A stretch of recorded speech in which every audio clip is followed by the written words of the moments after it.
పాకిస్తాన్ ప్రధానమంత్రి షాబాజ్ షరీఫ్ మరోసారి భారతదేశంపై విషం కక్కారు. భారతదేశం రెచ్చగొట్టకుండానే శత్రుత్వాన్ని ప్రదర్శిస్తోందని, ప్రాంతీయ శాంతికి భంగం కలిగించడానికి పహల్గాం ఉగ్రవాద దాడిని ఉపయోగిస్తోందని ఆయన ఆరోపించారు. మరోసారి కశ్మీర్ అంశాన్ని లేవనెత్తారు. లష్కర్తో సంబంధం ఉన్న ఒక సంస్థ పహల్గాం దాడికి బాధ్యత వహించినప్పటికీ భారతదేశం సౌమ్యంగా ఉన్నట్లు నటిస్తూనే శత్రుత్వాన్ని ప్రదర్శిస్తోందని ఆరోపించారు. అలాగే గాజా, ఇరాన్లలో అమాయక ప్రజలను లక్ష్యంగా చేసుకోవడాన్ని ఖండించారు. అజర్బైజాన్ లో జరిగిన ఆర్థిక సహకార సంస్థ శిఖరాగ్ర సమావేశంలో షరీఫ్ ఈ వ్యాఖ్యలు చేశారు. ఆపరేషన్ సింధూర్ సమయంలో అజర్బైజాన్ పాకిస్తాన్ కు మద్దతు ఇచ్చింది.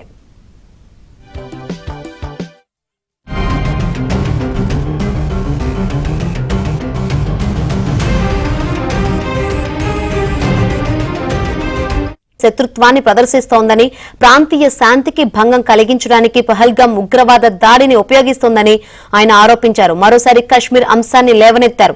లష్కర్తో సంబంధం ఉన్న ఒక సంస్థ పహల్గాం దాడికి బాధ్యత వహించినప్పటికీ భారతదేశం సౌమ్యంగా ఉన్నట్లు నటిస్తూనే శత్రుత్వాన్ని ప్రదర్శిస్తోందని ఆరోపించారు. అలాగే గాజా, ఇరాన్లలో అమాయక ప్రజలను లక్ష్యంగా చేసుకోవడాన్ని ఖండించారు. అజర్బైజాన్ లో జరిగిన ఆర్థిక సహకార సంస్థ శిఖరాగ్ర సమావేశంలో షరీఫ్ ఈ వ్యాఖ్యలు చేశారు. ఆపరేషన్ సింధూర్ సమయంలో అజర్బైజాన్ పాకిస్తాన్ కు మద్దతు ఇచ్చింది.